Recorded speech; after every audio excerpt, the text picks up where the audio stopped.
മാനത്തോടിരിക്കുന്ന മനുജ വിവേകഹീനനോ നീ ഇന്ന്. മാനത്തോടിരിക്കുന്ന മനുജ വിവേകഹീനനോ നീ ഇന്ന്.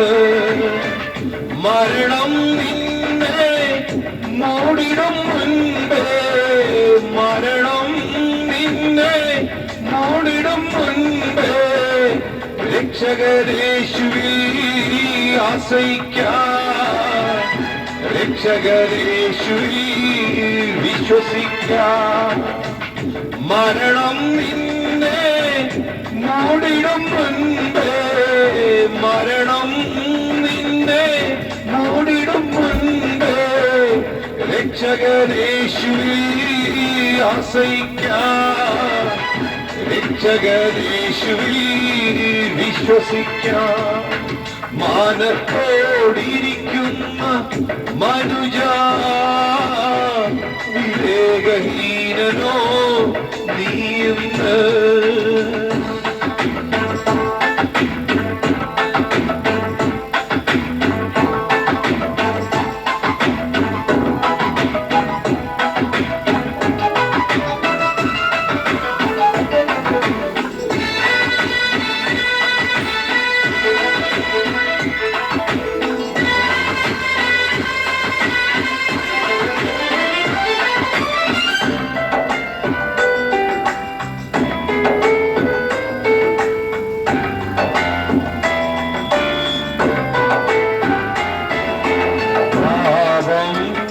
മനുഷ്യരെ ഭരിച്ചിടുന്നു, പാപം മരണത്തിനേൽപ്പിക്കുന്നു.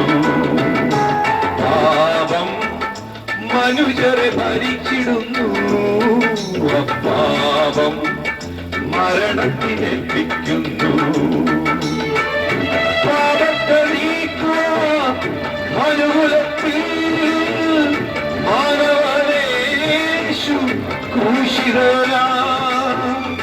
പാപത്തെ നീക്കുവാൻ മനുകുലത്തിൽ മാനവനേശു ക്രൂശിതനാ. മാനവനേശു ക്രൂശിതനാ. മാനത്തോടിരിക്കുന്ന മനുജ വിവേകഹീനനോ നീ ഇന്ന്.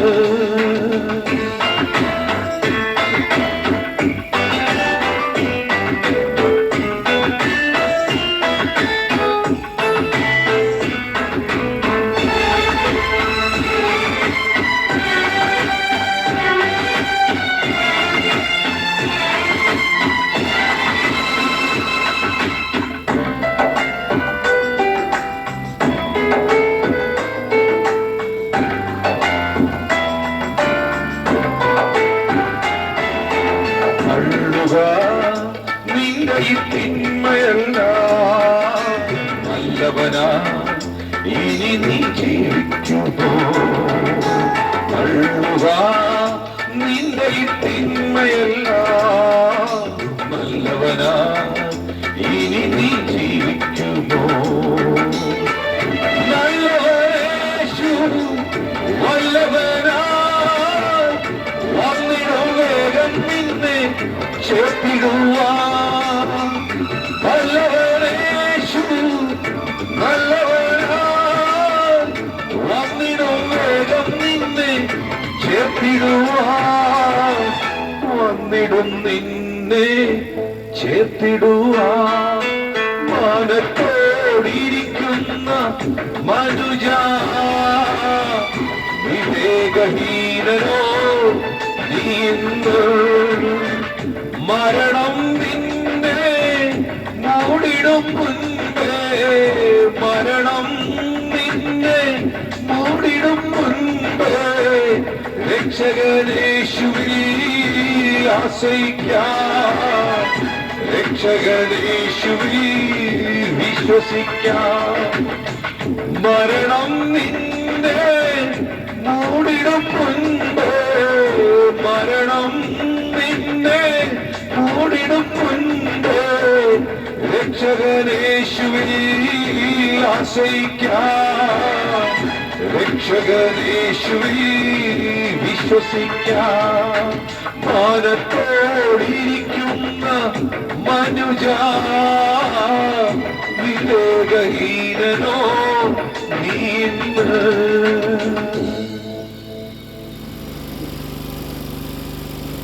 Price the lord. കർത്താവിന്റെ ധന്യമായിരിക്കുന്ന നാമം ഈ പ്രഭാതത്തിൽ വാഴ്ത്തപ്പെടുമാറാകട്ടെ.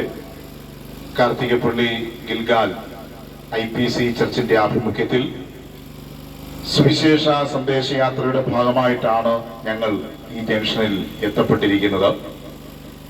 ഈ ശബ്ദപരിധിയിൽ ഞങ്ങളെ ശ്രമിച്ചുകൊണ്ടിരിക്കുന്ന എല്ലാ മാന്യ ശ്രോതാക്കൾക്കും യേശുക്രിസ്തുവിന്റെ നാമത്തിലുള്ള ഊഷ്മളമായ സ്നേഹവന്ദനങ്ങളെ പ്രാരംഭത്തിൽ അറിയിക്കുന്നു.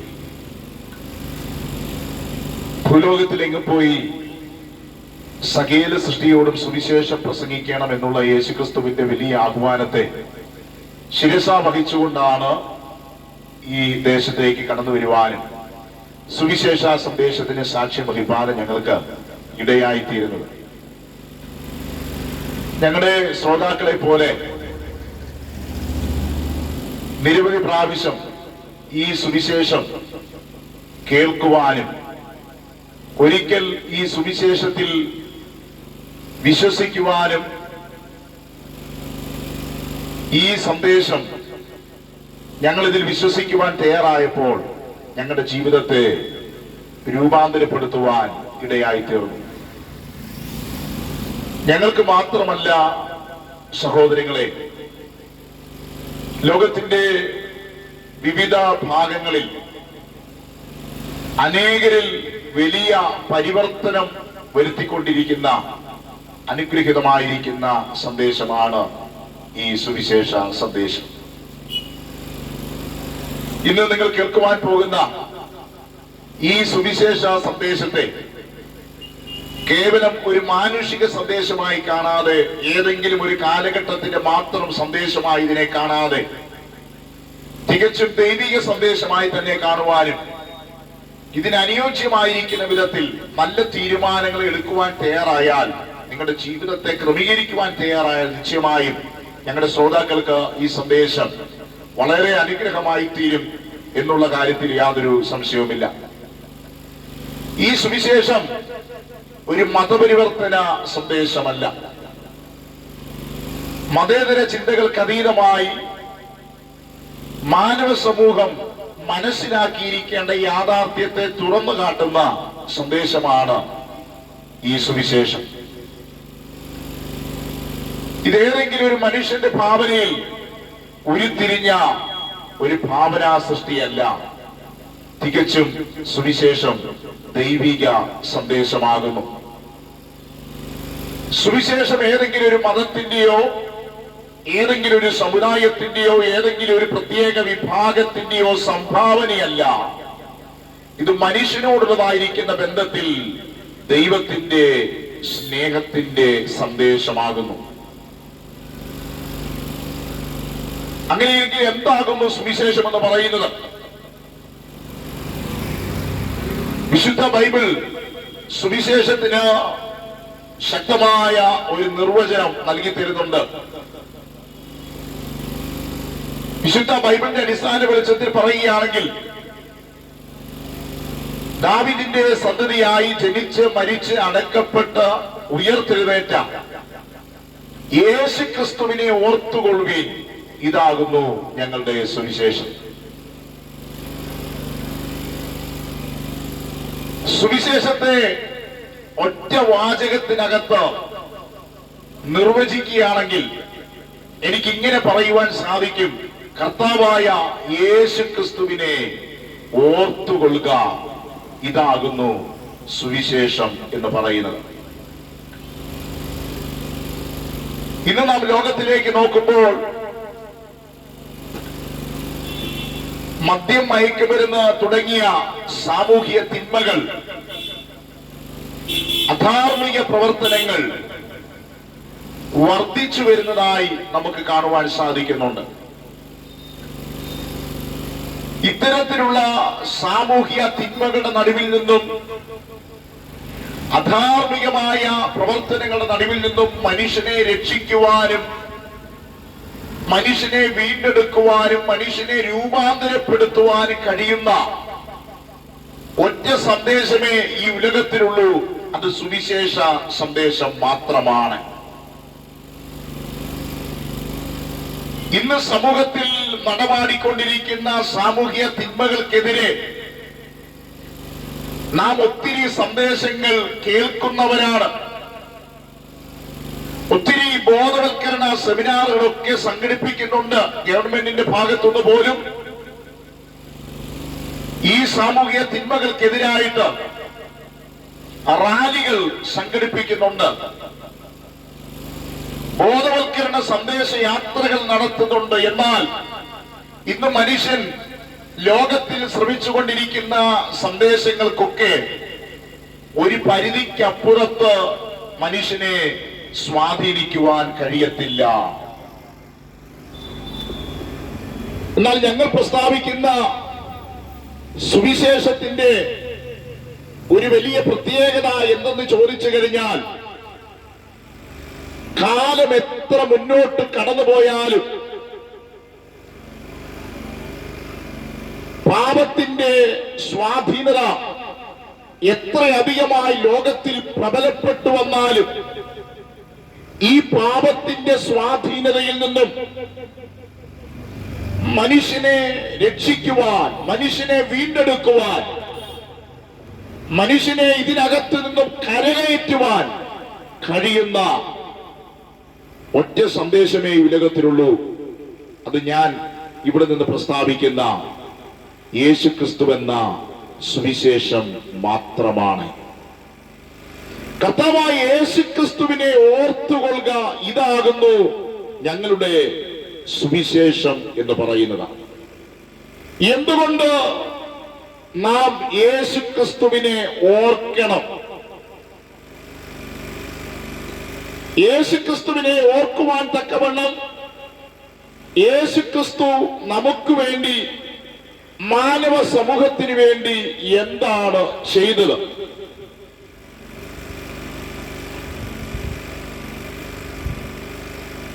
യേശുക്രിസ്തു മാനവ സമൂഹത്തിന് വേണ്ടി ചെയ്ത കാര്യമാണ് ഞങ്ങൾ അറിയിക്കുന്ന സുവിശേഷത്തിന്റെ കാതലായ ഭാഗം എന്ന് പറയുന്നത്. കാരണം ഈ സുവിശേഷം ഒരു വ്യക്തിയെ കുറിച്ചുള്ള സന്ദേശമാണ്. സുവിശേഷത്തിനകത്ത് കേന്ദ്രീകൃതമായിരിക്കുന്ന ആ വ്യക്തി ആരെന്ന് ചോദിച്ചാൽ അത് മറ്റാരുമല്ല, കർത്താവായിരിക്കുന്ന യേശുക്രിസ്തു തന്നെയാകുന്നു ആ വ്യക്തി.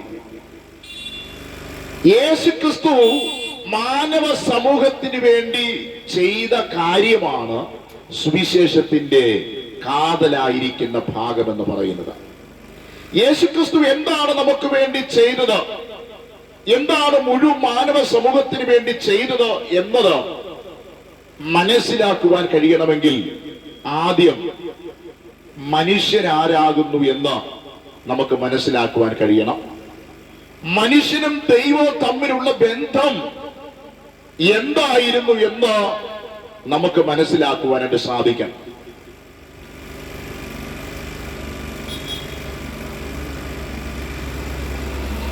ചാൾസ് ഡാർവിന്റെ പരിണാമവാദം പോലെ രൂപാന്തരം സംഭവിച്ചു വന്ന ഒരു സൃഷ്ടിയല്ല മനുഷ്യൻ എന്ന് പറയുന്നത്.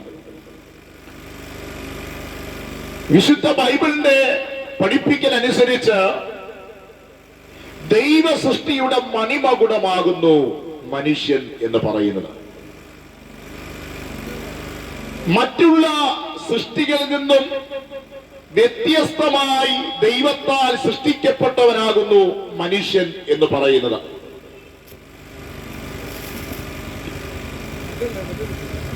മനുഷ്യ സൃഷ്ടിപ്പിനെ കുറിച്ചുള്ള ദൈവത്തിന്റെ ഉദ്ദേശം, ദൈവത്തിന്റെ പദ്ധതി അത് താൽക്കാലികമല്ലായിരുന്നു. നിത്യമായിരിക്കുന്ന ദൈവികമായിരിക്കുന്ന പദ്ധതികൾക്ക് വേണ്ടിയും ദൈവികമായ ഉദ്ദേശങ്ങൾക്ക് വേണ്ടിയും സൃഷ്ടിക്കപ്പെട്ടവനായിരുന്നു മനുഷ്യൻ എന്ന് പറയുന്നത്. മറ്റുള്ള സൃഷ്ടികളെ ദൈവം ഒറ്റ വാക്കിനാൽ ഉളവാക്കിയപ്പോൾ അഖിലാണ്ടത്തിന്റെ ഉടയവനായിരിക്കുന്ന പ്രപഞ്ചത്തിന്റെ സൃഷ്ടിതാവായിരിക്കുന്ന ദൈവം തന്റെ സ്വരൂപത്തിലും സാദൃശ്യത്തിലുമാണ് മനുഷ്യനെ ഉണ്ടാക്കുവാനിടയായി തീർന്നത്. അങ്ങനെയെങ്കിൽ ദൈവത്തിന്റെ ഹൃദയത്തിൽ ഉരുത്തിരിഞ്ഞ അത്ഭുത പ്രതിഭാസമാകുന്നു മനുഷ്യൻ എന്ന് പറയുന്നത്. ദൈവം മനുഷ്യനെ ആണും പെണ്ണുമായി സൃഷ്ടിച്ചു എന്ന് വിശുദ്ധ ബൈബിൾ വളരെ വ്യക്തമായി പഠിപ്പിക്കുന്നു. വിശുദ്ധ ബൈബിളിലെ അനുഗ്രഹീതമായിരിക്കുന്ന ഒരു കാവ്യ പുസ്തകമുണ്ട്. ആ കാവ്യ പുസ്തകത്തിന്റെ പേര് സങ്കീർത്തനങ്ങൾ എന്നാണ്.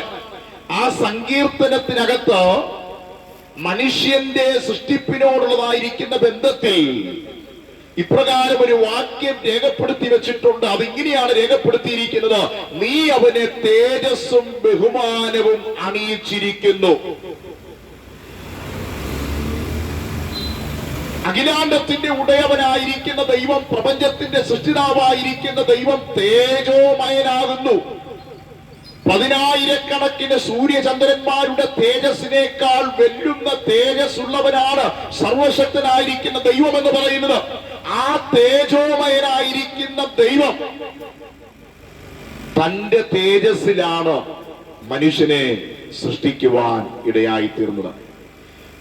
മനുഷ്യനെ ആണ് പെണ്ണുമായി ദൈവം സൃഷ്ടിച്ചു.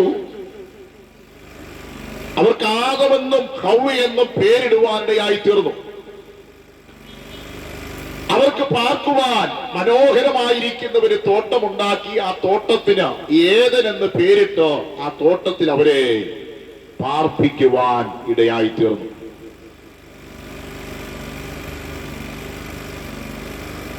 മനുഷ്യന്റെ സൃഷ്ടിപ്പിൽ മനുഷ്യനിൽ പാപമില്ലായിരുന്നു. പാപമില്ലാത്തവനായിരുന്ന പരിശുദ്ധനായിരുന്ന സർവശക്തനായിരിക്കുന്ന ദൈവം പാപം ഇല്ലാത്തവനായിട്ട് തന്നെയാണ് മനുഷ്യനെ സൃഷ്ടിക്കുവാൻ ഇടയായി തീർന്നത്. താൽക്കാലികമായിരിക്കുന്ന ക്ഷണികമായിരിക്കുന്ന പദ്ധതികൾക്ക് വേണ്ടി സൃഷ്ടിക്കപ്പെട്ടവനല്ലായിരുന്നു മനുഷ്യൻ. സർവശക്തനായിരിക്കുന്ന ദൈവത്തിന്റെ നിത്യമായിരിക്കുന്ന പദ്ധതികൾക്ക് വേണ്ടി ദൈവത്തിന്റെ കരപല്ലവങ്ങളാൽ മെനയപ്പെട്ടവനായിരുന്നു മനുഷ്യൻ എന്ന് പറയുന്നത്. ആണും പെണ്ണുമായി സൃഷ്ടിച്ചു.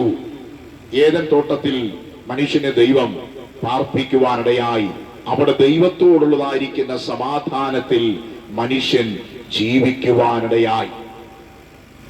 അപ്പോൾ തന്നെ സൃഷ്ടിതാവായിരിക്കുന്ന ദൈവവുമായി മനുഷ്യന് ആഴമായ അഭേദ്യമായ ഒരു ബന്ധം ഉണ്ടായിരുന്നു. ഒരപ്പനും മകനും തമ്മിലുള്ള ബന്ധം പോലെ അത്രയ്ക്ക് ശ്രേഷ്ഠമായിരിക്കുന്ന ബന്ധമായിരുന്നു ദൈവവും മനുഷ്യനും തമ്മിലുള്ളതായിരിക്കുന്ന ബന്ധം എന്ന് പറയുന്നത്. എന്നാൽ ദൈവവും മനുഷ്യനും തമ്മിലുള്ളതായിരിക്കുന്ന ആത്മീയ ബന്ധത്തിൽ നിന്നും മനുഷ്യനെ എന്നേക്കുമായി അകറ്റിക്കളഞ്ഞത് മനുഷ്യനിൽ വന്ന പാപമാകുന്നു എന്ന് വിശുദ്ധ ബൈബിൾ വളരെ വ്യക്തമായി പഠിപ്പിക്കുന്നു. ദൈവത്തിന്റെ നിത്യമായിരിക്കുന്ന പദ്ധതിക്ക് വേണ്ടി, നിത്യമായിരിക്കുന്ന ഉദ്ദേശത്തിന് വേണ്ടി പാപമില്ലാത്ത പരിശുദ്ധനായ ദൈവം പാപമില്ലാത്തവനായിട്ട് തന്നെ മനുഷ്യനെ സൃഷ്ടിച്ചെങ്കിലും മനുഷ്യനിൽ വന്നതായിരിക്കുന്ന പാപം ദൈവികമായിരിക്കുന്ന ബന്ധത്തിൽ നിന്നും അവനെ അന്യപ്പെടുത്തി കളയുവാനിടയായി തീർന്നു. വാസ്തവത്തിൽ എന്താകുന്നു പാപമെന്ന് ഞങ്ങളുടെ ശ്രോതാക്കൾ ചിന്തിക്കുന്നുണ്ടായിരിക്കും. ദൈവ കൽപ്പന ലംഘനമാണ് വാസ്തവത്തിൽ പാപം എന്ന് പറയുന്നത്. മനുഷ്യനെ സൃഷ്ടിച്ചതിന് ശേഷമായി ദൈവം മനുഷ്യനൊരു കൽപ്പന നൽകി കൊടുത്തു. ദൈവം മനുഷ്യനോട് പറഞ്ഞു, തോട്ടത്തിലുള്ള സകല വൃക്ഷങ്ങളുടെയും ഫലം നിനക്ക് തിന്നാം, എന്നാൽ നന്മ തിന്മകളെ കുറിച്ചുള്ള അറിവിന്റെ വൃക്ഷത്തിന്റെ ഫലം നീ തിന്നരുത്, അത് തിന്നുന്ന നാളിൽ നീ മരിക്കുമെന്ന് പറഞ്ഞു. അത് ദൈവം മനുഷ്യന് കൈമാറിയ കൽപ്പനയാണ്. എന്നാൽ ദൈവത്തിന്റെ കൽപ്പനയെ അനുസരിക്കുന്ന ഒരു മനുഷ്യന്റെ ചിത്രമല്ല വിശുദ്ധ ബൈബിളിൽ നമുക്ക് കാണുവാൻ സാധിക്കുന്നത്. ദൈവത്തിന്റെ കൽപ്പനയെ ലംഘിക്കുന്ന ഒരു മനുഷ്യന്റെ ചിത്രമാണ്. ഈ ദൈവ കൽപ്പന ലംഘനമാണ് മനുഷ്യനിൽ പാപമായി തീരുവാനിടയായി തീർന്നത്. ഈ പാപം ദൈവവുമായിട്ടുള്ള ആത്മീക ബന്ധത്തിൽ നിന്നും മനുഷ്യനെ അന്യപ്പെടുത്തി കളയുവാനിടയായി തീർന്നു, അകറ്റിക്കളയുവാനിടയായി തീർന്നു. അതിനുദാഹരണമാണ്, ഉത്തമ ഉദാഹരണമാണ് പാപം ചെയ്ത ആദിമ മനുഷ്യരെ ഏദൻ തോട്ടത്തിൽ നിന്നും ദൈവം പുറത്താക്കുവാനിടയായി. വാസ്തവത്തിൽ ഏദൻ തോട്ടത്തിൽ നിന്ന് മാത്രമല്ല മനുഷ്യൻ പുറത്തായത്, ദൈവമായിട്ട് മനുഷ്യനുണ്ടായിരുന്ന ആത്മീക ബന്ധത്തിൽ നിന്നും അവൻ പുറത്താക്കപ്പെടുവാനിടയായി, അവൻ അന്യപ്പെട്ടു പോകുവാനിടയായി. തുടർന്ന് വിശുദ്ധ ബൈബിൾ പഠിച്ചു വരുമ്പോൾ മനുഷ്യൻ ഭൂമിയിൽ വർദ്ധിക്കുവാനിടയായി. മനുഷ്യൻ വർദ്ധിക്കുന്നതിനനുസരിച്ച് പാപത്തിന്റെ സ്വാധീനതയും ലോകത്തിൽ വർദ്ധിക്കുവാനിടയായി. മനുഷ്യൻ ദൈവത്തിൽ നിന്ന് അകന്നു മാറുവാനിടയായി. വിശുദ്ധ ബൈബിളിൽ ഇങ്ങനെ ഒരു വാക്യമുണ്ട്, യഹോവയായിരിക്കുന്ന ദൈവം മനുഷ്യനെ ഉണ്ടാക്കൊണ്ട് അനുതപിച്ചു. ദൈവം മനുഷ്യനെ ഉണ്ടാക്കൊണ്ട് അനുതപിച്ചു എന്ന് വിശുദ്ധ ബൈബിളിൽ രേഖപ്പെടുത്തി വച്ചിരിക്കുന്നു.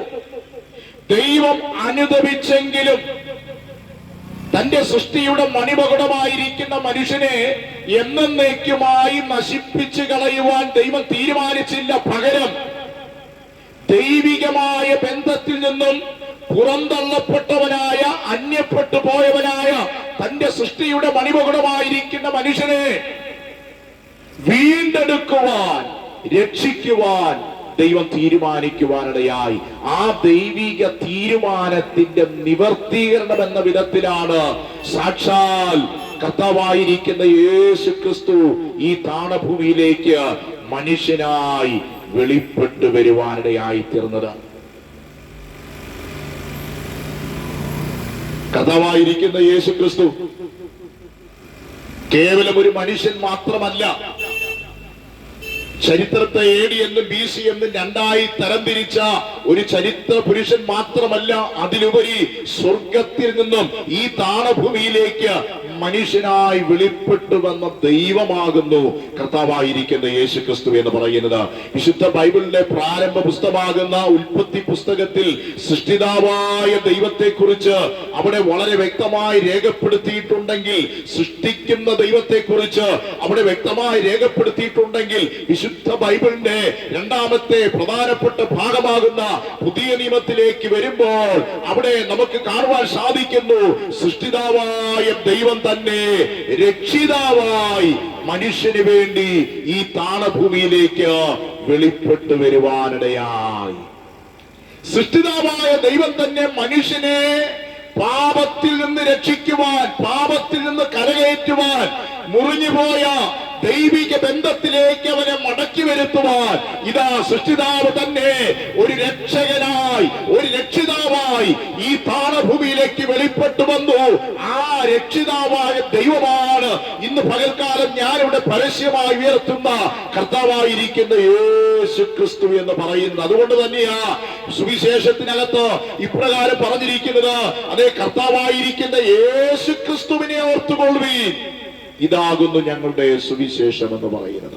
എന്തുകൊണ്ട് യേശുവിനെ ഓർക്കണം എന്ന ചോദ്യത്തിന്റെ ആദ്യ മറുപടി എന്ന് പറയുന്നത്, ദൈവസൃഷ്ടിയുടെ മണിമകുടമായിരിക്കുന്ന മനുഷ്യൻ പാപത്തിനടിമപ്പെട്ട് ദൈവിക ബന്ധത്തിൽ നിന്ന് അന്യപ്പെട്ടു പോയപ്പോൾ, ശിക്ഷാവിധിയിലേക്ക്, ദൈവികമായിരിക്കുന്ന ശിക്ഷാവിധിക്കകത്തേക്ക് അവൻ വീണുപോയപ്പോൾ, ആ ദൈവികമായിരിക്കുന്ന ശിക്ഷാവിധിക്കകത്തു നിന്നും അവനെ വീണ്ടെടുക്കുവാൻ, അവനെ രക്ഷിക്കുവാൻ ഇതാ താണഭൂമിയിലേക്ക് ഒരു മനുഷ്യനായി, ഒരു രക്ഷിതാവായി യേശു വെളിപ്പെട്ടു വരുവാനിടയായി തീർന്നു.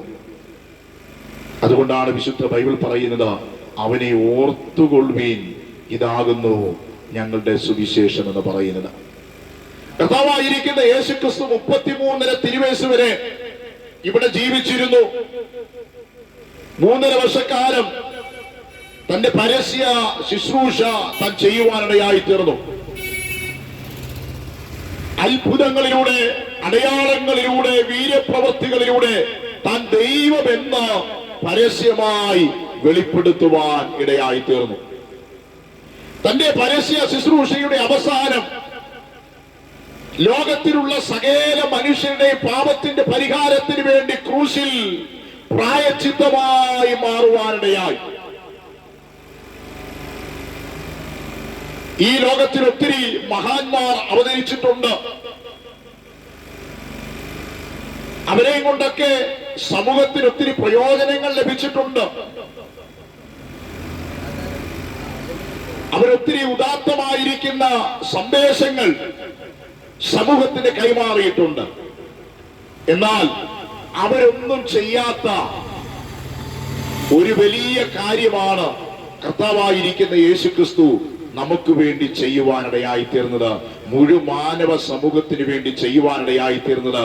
അതെന്താകുന്നു എന്ന് ചോദിച്ചു കഴിഞ്ഞാൽ, ഇന്നേക്ക് 2000-ൽ പല വർഷങ്ങൾക്ക് മുമ്പ് തന്റെ അവസാനത്തെ തുള്ളി രക്തം പോലും കാൽവറി ക്രൂശിൽ നമ്മുടെ പാപത്തിന്റെ പരിഹാരത്തിന് വേണ്ടി, നമ്മുടെ വീണ്ടെടുപ്പിന് വേണ്ടി അവൻ പകരമായി നൽകി തരുവാനിടയായി തീർന്നു.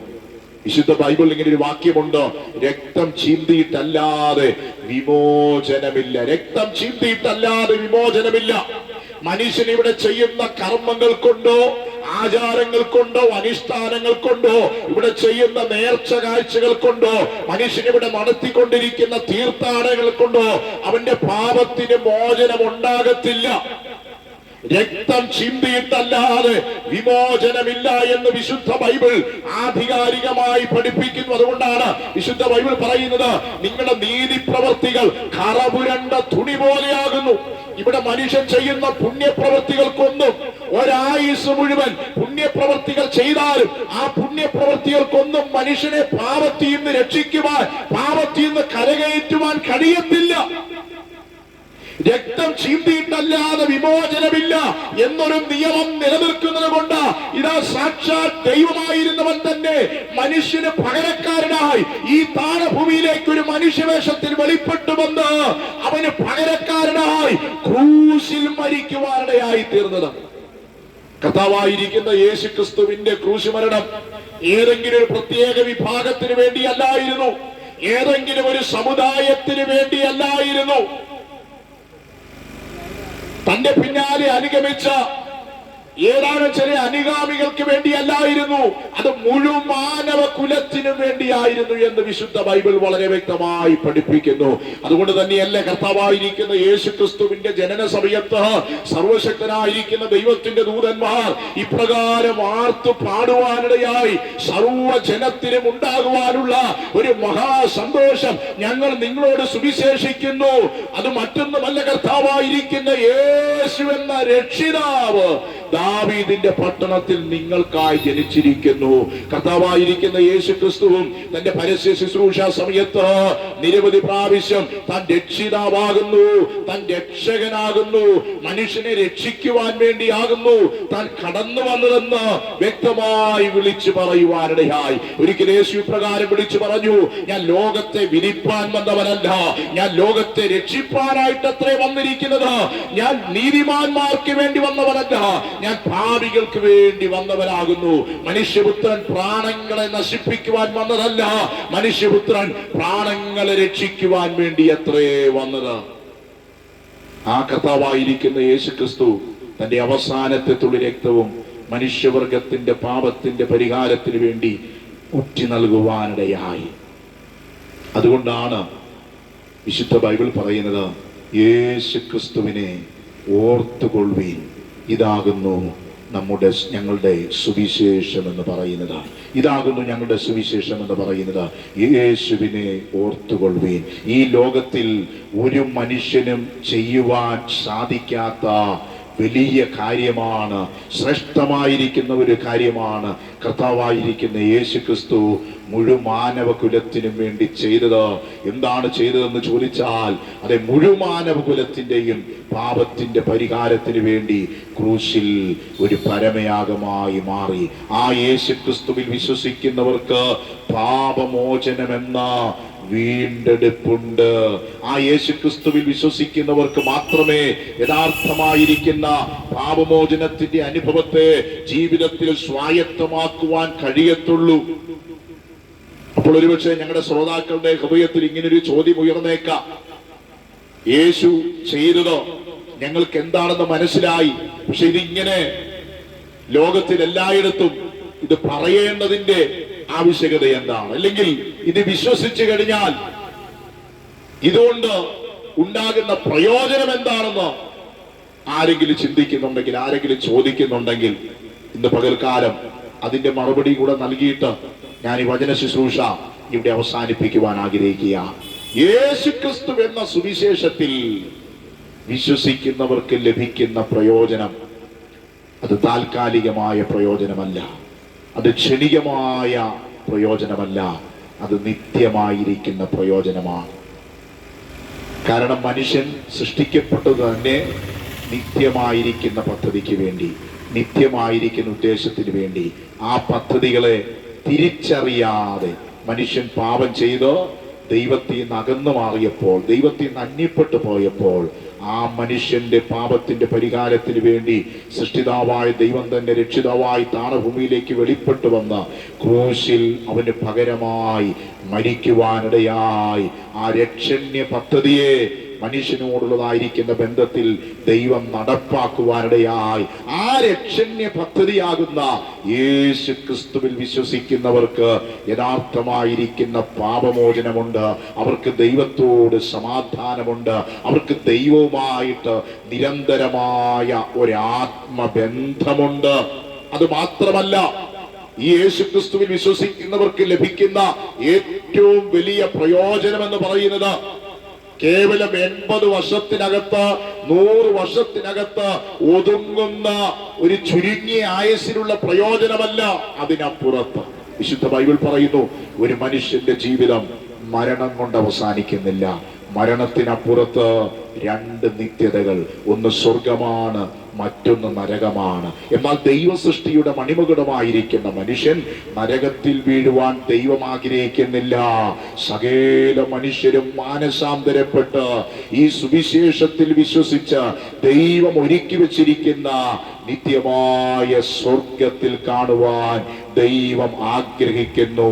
അതുകൊണ്ടാണ് വിശുദ്ധ ബൈബിളിൽ ഇപ്രകാരം ഒരു വാക്യം രേഖപ്പെടുത്തി വെച്ചിരിക്കുന്നത്: ആരും നശിച്ചു പോകാതെ എല്ലാവരും മാനസാന്തരപ്പെടുവാൻ ഇച്ഛിച്ചുകൊണ്ട് അവൻ ദീർഘക്ഷമ കാണിക്കുന്നവനായ ദൈവം. അപ്പോൾ തന്നെ വിശുദ്ധ ബൈബിളിൽ ഇങ്ങനെ പറയുന്നു: എല്ലായിടത്തും എല്ലാവരും മാനസാന്തരപ്പെടുവാൻ ദൈവം മനുഷ്യനോട് കൽപ്പിക്കുന്നു.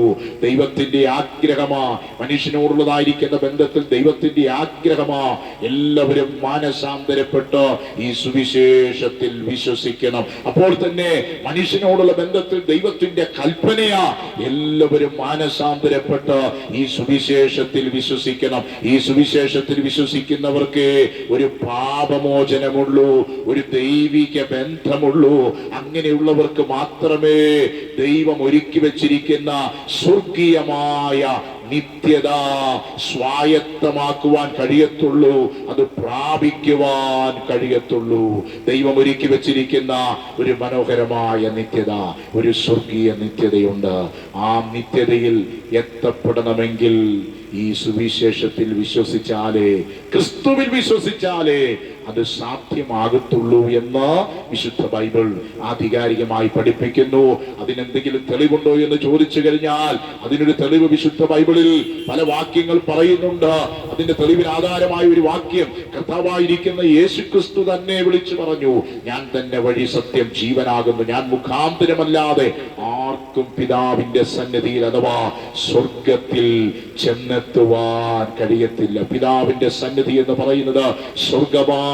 ആ നിത്യമായ സ്വർഗത്തിലേക്കുള്ള വഴി, സത്യം, ജീവൻ ഞാനാകുന്നു എന്ന് യേശു തുറന്ന് പ്രസ്താവിക്കുവാനിടയായി. എന്നെ കേൾക്കുന്ന സഹോദര സഹോദരി, മാതാവേ പിതാവേ, യേശു ക്രിസ്തുവിനെ ഓർത്തുകൊള്ളുവീൻ. ഇതാകുന്നു ഞങ്ങളുടെ സുവിശേഷം എന്ന് പറയുന്നത്. യഥാർത്ഥമായിരിക്കുന്ന പാപമോചനത്തിന്റെ അനുഭവത്തെ ജീവിതത്തിൽ സ്വായത്തമാക്കി ശേഷിക്കുന്ന കാലങ്ങൾ ദൈവികമായ ബന്ധത്തിൽ ഇവിടെ ജീവിച്ച് അതേ ദൈവം ഒരുക്കി വെച്ചിരിക്കുന്ന നല്ല നിത്യത പ്രാപിക്കുവാൻ അതേ ഞങ്ങളെ കേട്ടിരിക്കുന്ന ആരെങ്കിലും ആഗ്രഹിക്കുന്നുണ്ടെങ്കിൽ അതിനൊറ്റ മാർഗമെന്ന് പറയുന്നത് യേശു ക്രിസ്തുവിൽ വിശ്വസിക്കുക മാത്രമാണ്. വിശുദ്ധ ബൈബിളിൽ അതിനോടനുബന്ധപ്പെട്ടൊരു വാക്യമുണ്ട്. അതെങ്ങനെയാണ് രേഖപ്പെടുത്തിയിരിക്കുന്നത്? യേശുവിനെ കർത്താവ് എന്ന വായി കൊണ്ടിട്ട് പറയുകയും ദൈവം അവനെ മരിച്ചവരുടെ ഇടയിൽ നിന്ന് ഉയർത്തെഴുന്നേൽപ്പിച്ചു എന്ന് ഹൃദയം കൊണ്ട് വിശ്വസിക്കുകയും ചെയ്താൽ നീ രക്ഷിക്കപ്പെടുവാനിടയായിത്തീരും. അതെ, ഈ രക്ഷ പ്രാപിക്കുവാൻ, പാപമോചനം പ്രാപിക്കുവാൻ നിങ്ങൾ ഒരു വിലയും കൊടുക്കേണ്ട കാര്യമില്ല.